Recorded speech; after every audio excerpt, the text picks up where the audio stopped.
অষ্টম শ্রেণী model activity টাস্কে সবাইকে স্বাগত। আজকে মডেল অ্যাক্টিভিটি টাস্কের পার্ট 4 এর প্রশ্ন উত্তর নিয়ে আলোচনা করা হবে। তোমরা প্রথম থেকে ভিডিওটি শেষ পর্যন্ত দেখতে থাকো। আশা করি তোমরা প্রত্যেকটা অ্যান্সার ভালো করে বুঝতে পারবে। তাহলে শুরু করা যাক আজকের ভিডিওটি। দেখো, একের প্রশ্নটি কি দেওয়া হয়েছে, সঠিক শব্দ বেছে নিয়ে শূন্যস্থান পূরণ করো।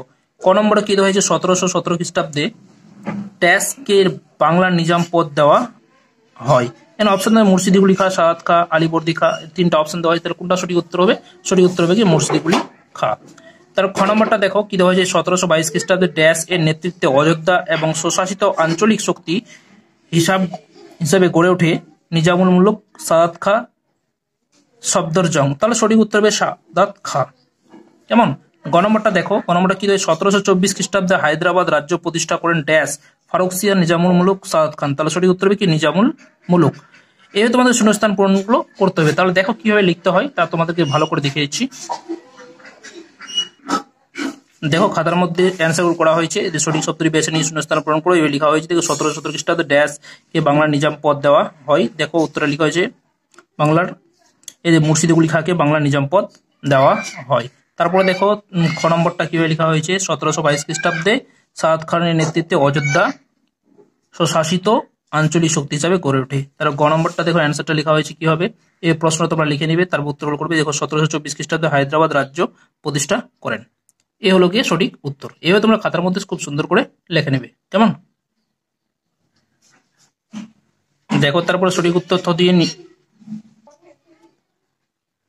দেখো সঠিক তথ্য দিয়ে নিচের ছকটি পূরণ করে এখানে দেওয়া হয়েছে সন্ধি চুক্তি, সময়কাল, স্বাক্ষরকারী, ফলাফল, এগুলো লিখতে বলা হয়েছে। তাহলে এখানে দেখো প্রথমে দেওয়া হয়েছে সলবাই সন্ধি 1782, স্বাক্ষরকারী কে ছিল লিখতে হবে, ফলাফল কি হয়েছিল সেটাও লিখতে হবে। তার ব্যাসিনের সন্ধি যেটা হচ্ছে কি সময়কালটা কত উল্লেখ করতে হবে, স্বাক্ষরকারী কে ছিল, আর ফলাফলটা কি হয়েছিল লিখতে হবে। তাও লাহোর সময়কালটা লিখতে হবে, স্বাক্ষরকারী কে সেটা লিখতে হবে। তারপরে দেখো দেওয়া হয়েছে জলন্ধর ও দোয়াব ব্রিটিশ কর্তৃত্ব স্থাপন, ফলাফলটা দেওয়া হয়েছে। তাহলে দেখো অ্যান্সার গুলো। দেখো লেখা হয়েছে সলবাইয়ের সন্ধি 1782 খ্রিস্টাব্দ, তারপরে কি স্বাক্ষরকারীকে ইংরেজ ও মারাঠাদের মধ্যে হয়েছিল, আর ফলাফলটা কি কোম্পানির সঙ্গে মারাঠাদের সম্পর্ক ভালো হয়, এটা হচ্ছে কি ফলাফল। তারপরে ব্যাসিনের সন্ধি 1802 খ্রিস্টাব্দে হয়েছিল কোম্পানি ও পেশোয়াদের মধ্যে, আর ফলাফলটা কি কোম্পানি ও পেশোয়া দ্বিতীয় বাজিরাওকে অধীনতামূলক মিত্রতা নীতিতে চুক্তি করেছিলেন।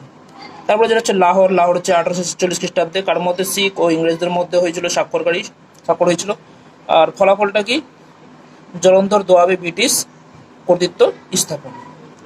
এভাবে তোমরা খাতার মধ্যে ভালো করে লিখে নেবে। তারপরে দেখো তারপরে তিনের দেখো প্রশ্নটা কি দেওয়া হয়েছে, সংক্ষেপে উত্তর দাও 30 থেকে 40টি শব্দ। ক নম্বর কি দেওয়া হয়েছে, কে কি উদ্দেশ্যে সিভিল সার্ভিস চালু করেন। খ নম্বরটা দেওয়া হয়েছে কি ব্যাপটিস্ট মিশন শিক্ষার প্রসারে কেমন ভূমিকা পালন করেছিল। দেখো এর উত্তরগুলো লেখা হয়েছে। দেখো 3 ক, কে কি উদ্দেশ্যে সিভিল সার্ভিস চালু করেন। দেখো উত্তরটা লেখা হয়েছে এখানে, অসামরিক শাসন ব্যবস্থার ক্ষেত্রে ঔপনিবেশিক শাসন ব্যবস্থার প্রধান হাতিয়ার ছিল আমলাতন্ত্র, তবে নীতি নির্ধারণের ক্ষেত্রে আমলাদের স্বাধীনতা ছিল না। ইংরেজ সরকারের গৃহীত নীতিগুলির প্রয়োগ করাই ছিল আমলাদের কাজ।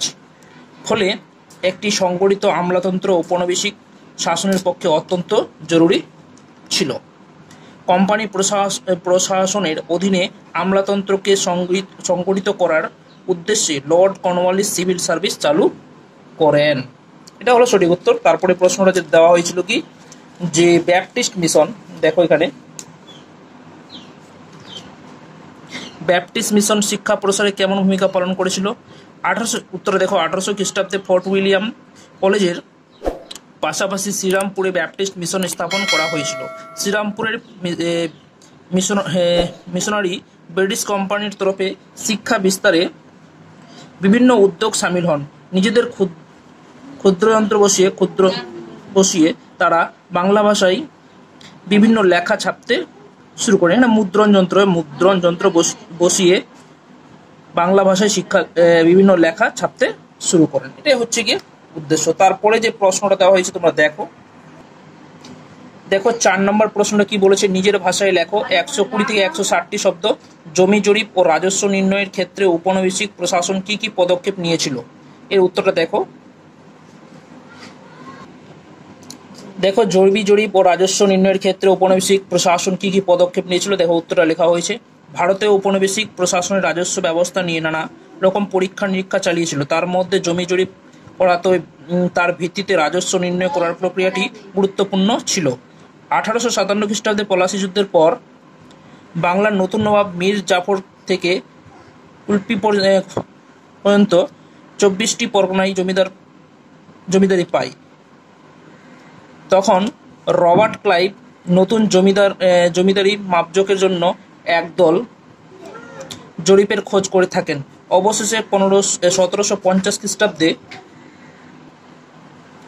ফ্র্যাঙ্কল্যান্ড নতুন 24 পরগনার জমি জরিপের কাজ শুরু করেন। তবে কাজ শেষ হওয়ার আগেই ফ্র্যাঙ্কল্যান্ড মারা যান। তার কাজ শেষ করেন হগ ক্যামেরন। 1764 খ্রিস্টাব্দে বাংলার নদীপথগুলি জরিপ করেন জেমস রেনেল। তাকেই 1767 খ্রিস্টাব্দে ব্রিটিশ কোম্পানি ভারতের সার্ভেয়ার জেনারেল বা জরিপ বিভাগের প্রধান হিসাবে নিয়োগ করে। বাংলার নদীপথগুলি জরিপ করে রেনেল মোট 16টি মানচিত্র তৈরি করেছিলেন। সেই প্রথম সে আমলাদের বাংলার নদী গতিপথের মানচিত্র বানানো হলো। এইভাবে তোমাদেরকে উত্তরটা এখান থেকে লিখতে হবে। তোমাদের ভিডিওটি কেমন লাগলো অবশ্যই তোমরা কমেন্ট, ভালো লাগলে লাইক এবং বন্ধুদের কাছে তোমরা শেয়ার করো এবং চ্যানেলটিকে সাবস্ক্রাইব করে নাও।